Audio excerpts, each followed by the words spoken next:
CD Projekt will release the first part of the Witcher game on the Unreal Engine 5 engine. CD Projekt and Polish developer Fool's Theory, formerly known for the game 7, The Days Long Gone, announced that the latter company is in the process of remaking the first game of the Witcher series on the Unreal Engine 5 engine. The project is one of the previously announced games that CD Projekt introduced back in September. Back then, the game's code name was Canis Majoris. Now we know for sure that this is a remake of the game. According to CD Projekt, Fool's Theory will work with the same set of tools that CD Projekt Red uses to develop the next Witcher game. This seems to indicate that CD Projekt is interested in having a support studio that could help develop the next game if additional resources are needed. Fool's Theory has already supported Larian Studios in the development of the Divinity series and Baldur's Gate 3.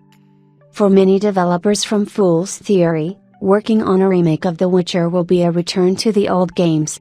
This is because the company was founded and staffed by several former developers from CD Projekt Red. Fool's Theory CEO Jakub Rakosh said in a statement that he was personally excited to meet up with fellow developers from the days we worked together on The Witcher 2 and Witcher 3. There are many reasons to remake The Witcher. CD Projekt is now joining big companies like Capcom and Naughty Dog in building businesses around reviving old games. The effort was mostly a financial success for other game developers, as it gave them the opportunity to return to the first game in a series of games without having to reboot the entire brand.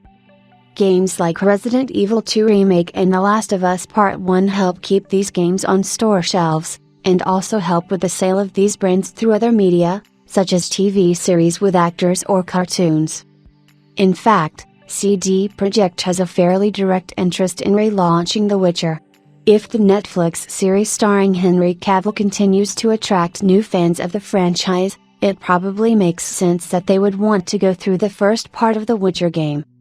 As the game is being rebuilt on Unreal Engine 5, Fool's Theory will also have plenty of opportunities to revisit the first game's somewhat clunky combat mechanics and other outdated concepts, such as playing cards featuring pin-up art from Geralt's various sexual partners that players can earn.